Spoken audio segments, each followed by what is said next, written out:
Fala aí pessoal, aqui é o Footstats, eu sou o José Eduardo, esse aqui é o Felipe Masmanian. E aí, tudo bom? Hoje um programa diferente, um vídeo diferente, que a gente vai contar a história de algumas seleções heróicas, algumas seleções que marcaram época, marcaram a nossa história, vencedoras, outras não, porque a gente vai trazer muita informação de 82, mas é a minha seleção, eu tenho 44 anos. Quantos anos você tem, Masmanian? Tenho 25. 82 foi a minha seleção, foi a minha Copa, aquela que me pegou pro futebol. E a gente vai pegar personagens dessas seleções que são, nesse momento, nós pegamos 70, seleção de 70, 82, 94, 2002 e a gente vai comparar, Masmanian, com as eliminatórias de agora. Dessa de 2018. Que tecnicamente já fazem parte da Copa do Mundo. Exatamente. Então a gente vai tentar traduzir quem foi aquele personagem de 70 que representa hoje a seleção do Tite, quem foi aquele volante, aquele lateral, aquele... E ficou um negócio bem bacana, eu espero que vocês gostem. Vamos começar aqui, Masmanian, fazendo uma introdução dos números positivos. Sim. Comparado com os melhores pontos dessas 4 Copas que eu peguei, que eu falei que nós pegamos de análise. Para começo de conversa, se a gente isola a campanha do Tite nas eliminatórias de agora, só com os 8 jogos do Tite o Brasil já seria líder. Então a gente isolou, a gente pegou só a parte do Tite no comando da seleção brasileira nas eliminatórias. Com o Tite, o Brasil tem uma média de 3 gols feitos por jogo. A gente pegou nos nossos registros o melhor... Só um minuto, Masmanian. A gente coletou, Sim. Fizemos a coleta completa dos da jogos do Brasil de 70, 82, 94 e 2002. Tá? Sim. Entre essas Copas, a melhor média de gols feitos por jogo da seleção é a de 70, aquela seleção magnífica. 3,16. O Tite agora tem exatamente 3. Foram 24 gols em 8 jogos. Ou seja, está bem perto dessa marca. Se a gente pega a quantidade de gols sofridos, a melhor marca que a gente tinha registrado entre essas Copas que a gente coletou é 0,43 na Copa de 94. Um time que era muito protegido, a gente vai ver logo menos destaques individuais dessa seleção, mas um time que tinha como dupla de volante Dunga e Mauro Silva, na zaga Aldair, um time muito forte defensivamente. Os números defensivos de 94 são incríveis. A gente já vai entrar... Só tem um número aqui. A seleção de 94... sofreu 12 finalizações certas na Copa inteira. Durante a Copa inteira. 12 finalizações certas contra o Tafarel. E curiosamente é o mesmo número de finalizações certas que o Brasil sofreu nas eliminatórias com o Tite em 8 jogos. Fazendo o disclaimer que, são eliminatórias. Tem a diferença de nível, claro. Se bem que vamos combinar também que primeira fase de Copa sempre tem uns cabeças de... Sim, pega muita baba. Tem umas coisinhas que... Mas vamos lá. E aí, voltando aos números de agora, 0,25 gols por jogo, a seleção com o Tite sofreu 2 gols nesses 8 jogos. Uma marca... espantosa. Aqui nós sofremos 3, sendo que 2 naquele jogo épico, o jogo mais legal da Copa, que foi contra a Holanda. 2 dos 3, a gente sofreu 3 gols na Copa de 94. Agora a gente pega a estatística que a gente tem destacado bastante atualmente, que é a quantidade de finalizações que você precisa para fazer um gol e para sofrer um gol. Ou seja, quanto de energia você gasta para fazer um gol no adversário e quanto de energia você faz o adversário gastar. As 2 melhores marcas que a gente tinha aqui eram na seleção de 2002, que era um futebol muito eficiente, um pouco burocrático na parte defensiva, um time jogava com 3 zagueiros, 2 volantes, 2 laterais. E um monte de craque na parte ofensiva, Rivaldo, Ronaldo e Ronaldinho fazendo o que queriam. Gênio na frente. E eram as 2 melhores marcas que a gente tinha em 2002, a quantidade de finalizações para fazer um gol 6.3 em 2002 e para sofrer um gol 23.3. 2 ótimas marcas. Se a gente pegar sempre times que são campeões dos campeonatos que nós coletamos, são marcas próximas a isso. Que eles comparando têm. com o futebol brasileiro, né? Sim, com o futebol brasileiro. No final é uma média que a gente... É importante... E aí se a gente pega, essas 2 marcas do Tite são superiores a essa Copa de 2002. 5,1 finalizações para fazer um gol e 28,5 para sofrer um gol. Time muito protegido, muito equilibrado. E só uma coisa, a gente falou daquela defesa de 94, e é importante ter esse número, porque na verdade os caras nem chutavam contra o Brasil. Sim. Esse que é o ponto, né? Mas vamos lá. Agora a gente vai começar a comparação de jogadores. Desde o começo a gente já deixa bem claro que a gente não tá falando que um é melhor do que o outro é pior do que um. A gente está comparando características do ponto de vista das estatísticas. E claro, tem um monte de craque que não vai aparecer aqui, e nós faremos programas, vídeos especiais dessas Copas, a gente vai mostrar a movimentação dos jogadores, a gente vai analisar 70, todas essas Copas, a gente vai ter vídeos especiais deles. Hoje é só um pontapé até a Copa de 2018. Sempre comparando características, não o nível do jogador em si. Sim. A gente começa aqui com a comparação entre o Dani Alves e o Carlos Alberto, que foram... O Daniel Alves, atualmente, ele é o jogador mais acionado da seleção brasileira, assim como o Carlos Alberto era na Copa de 70. Os dois têm um alto número de passes por jogo, eficiência nos passes bem alta. Esse número de lançamentos certos aqui, importante destacar. Os dois são os primeiros das respectivas seleções. O Daniel Alves nas eliminatórias, o Carlos Alberto na Copa de 70. Só um ponto aqui, mas isso aqui não é comum, porque exatamente isso que eu ia falar. Carlos Alberto acertou mais que o Félix, e isso só se repetiu depois na Copa de 94, que o Dunga acertou mais que o Tafarel. Sim. De resto, a reposição Valdir Pérez em 82 já foi... Não é normal. Se a gente pega todas as nossas coletas, quase sempre o líder de lançamentos de um time é o goleiro. Disparado. Sim. Disparado. No caso do Brasil, os dois são líderes. São líderes. Líderes em cruzamento, o Daniel Alves é o primeiro em desarmes certos, o Carlos Alberto era o segundo na Copa de 70. Que só foi superado pelo incrível Clodoaldo, mas a gente vai ver o Clodoaldo daqui a pouco. A gente pega um comparativo aqui dos laterais com mais passes em cada Copa. E comparando também com as eliminatórias desse ano. Daniel Alves, o cara que tem mais passes trocados por jogo, até porque essa seleção de hoje, com o Tite, é a seleção que mais troca passes entre todas as seleções que a gente comparou. É muito engraçado como, vendo números gerais, como muda, por exemplo, as primeiras Copas desarmava-se muito menos do que de 94 para frente. O 70 e 82, o número de desarmes é bem inferior. A de 70 comparado com a de 94, a gente está falando de 40% a mais de desarmes. As finalizações eram muito maiores também. Muito maiores.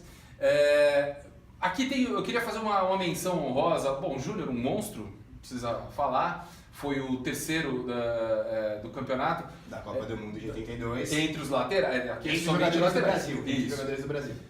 Agora, o Leandro, ele foi o jogador com maior desarme e maior cruzamento certo. Então, assim, nas laterais a gente tinha, ambos eram do Flamengo, né?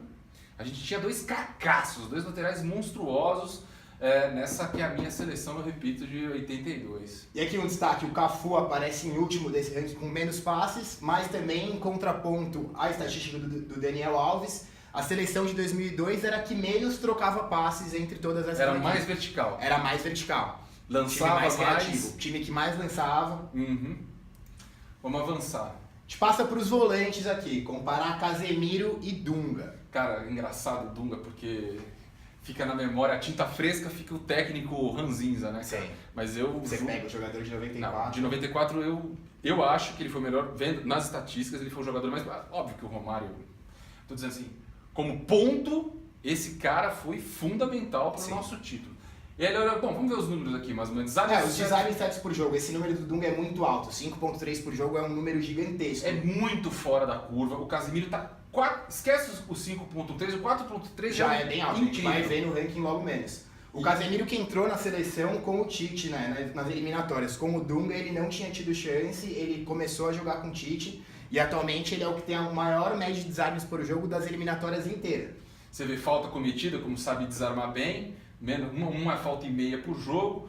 Passes por jogo, de todas essas Copas que nós coletamos, o jogador que mais passou nas Copas com a camisa do Brasil está aqui. É o Dunga. É o Dunga. Entre todos. Entre todos. Entre todos que a gente coletou. 94% e 93%. Passe, duas marcas boas. Aqui na eficiência dos desarmes, o número do Casemiro é gigantesco também, 94% de eficiência no desarme. E mais muito bom. E eu falei, mas vou repetir. Foi o maior lançamento da seleção brasileira. Sim, à frente até do goleiro. Muito forte. Aí a gente vê o ranking dos volantes com mais desarmes pra gente ter a noção de como é alto esse número do Casemiro. O Dunga tinha 5.3, Casemiro 4.3, Gilberto Silva em 2002 3.6, Falcão 3.4, Clodoaldo 3.3.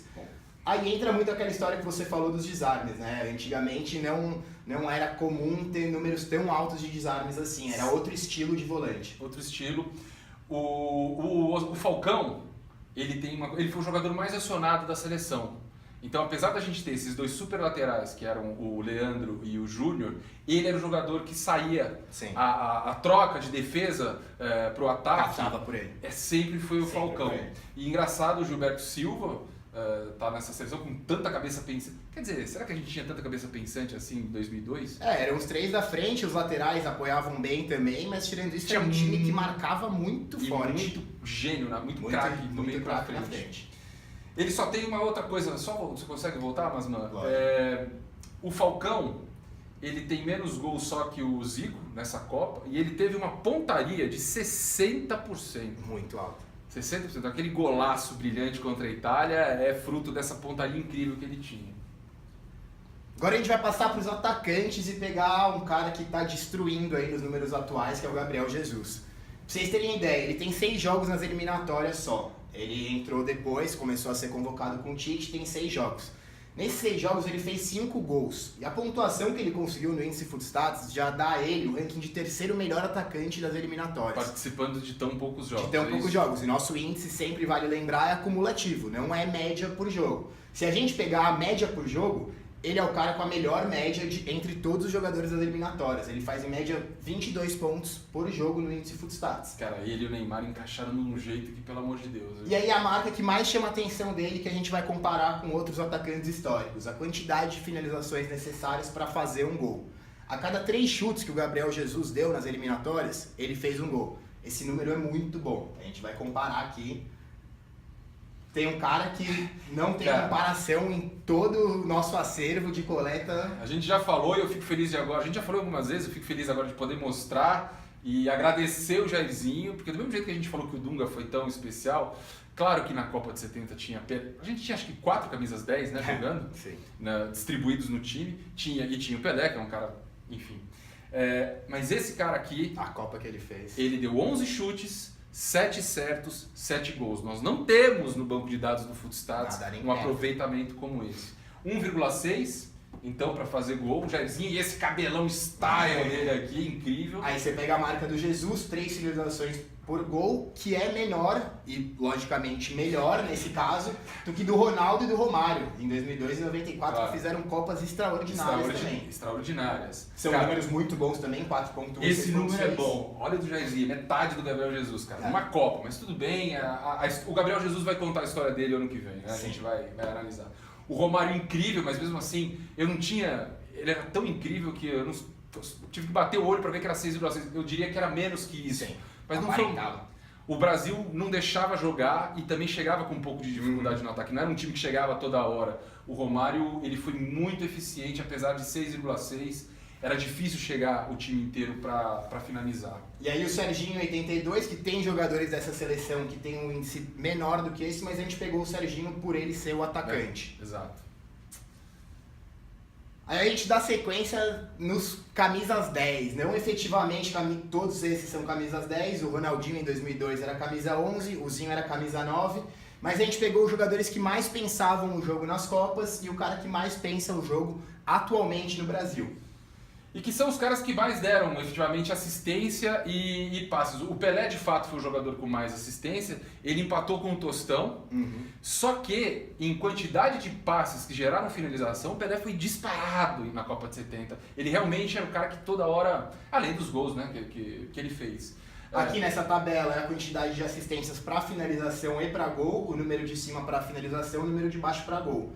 A gente vê que o Neymar aqui em assistências para finalização, que é a quantidade de chances que ele cria para os seus companheiros de time, ele só está abaixo do Pelé. Isso com o Tite, esses números são exclusivamente do Neymar com o Tite. E no número de assistências para gol, nenhum deles aqui tem mais do que ele, média de 0,9 por jogo, praticamente uma assistência a cada jogo. Pouca pressão para você ver o Neymar, você tá vendo do Zico, do Ronaldinho, do Zinho.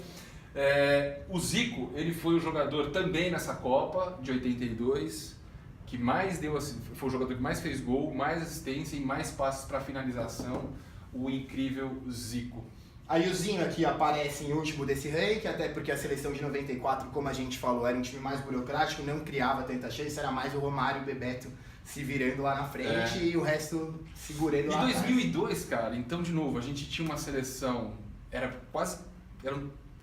bem diferente do meio para trás e do meio para frente. Do meio para frente só tinha gênio, que é, né?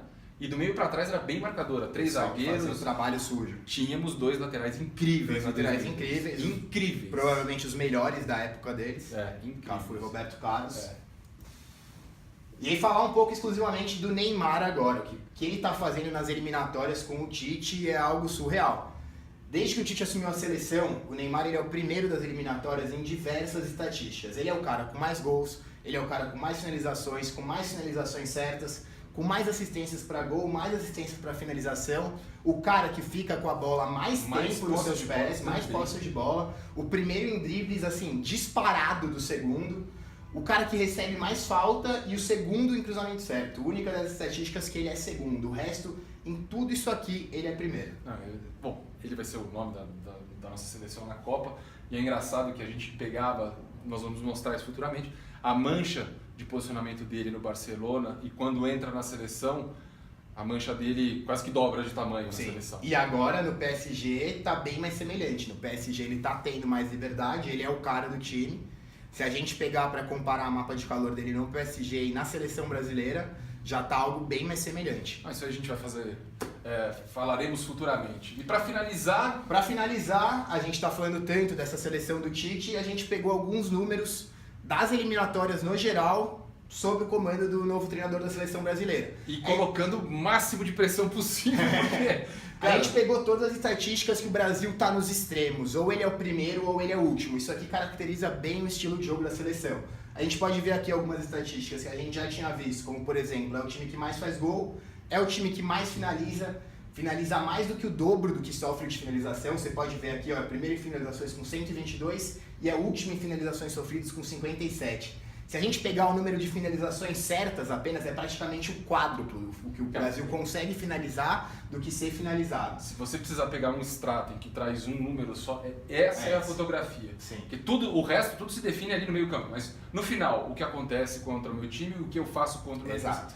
Aí o time que mais cria chances, tanto em assistências para gols, para finalização, time que mais troca passes, entre todas essas seleções que a gente tem coleta, é o time que mais troca passe, que mais acerta passe, o time mais eficiente em passe, time que mais tem posse de bola, mais dribla, mais acerta cruzamento. Isso é muito interessante porque o Brasil consegue ser o terceiro time que menos cruza da eliminatória entre todos, mas ao mesmo tempo é o terceiro que mais cruza certo.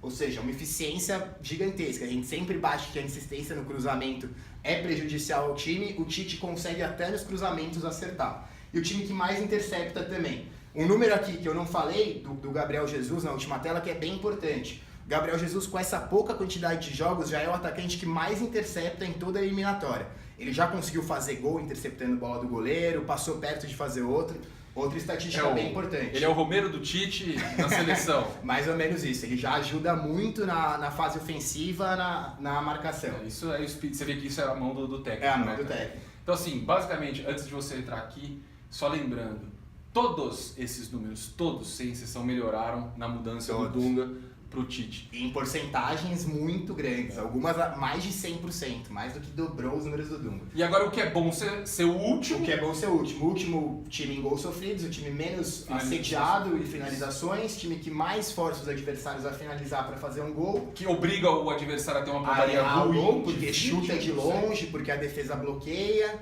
Exato. Tem que chutar de longe, o chute sai errado. Força. O time que menos lança. Força os adversários.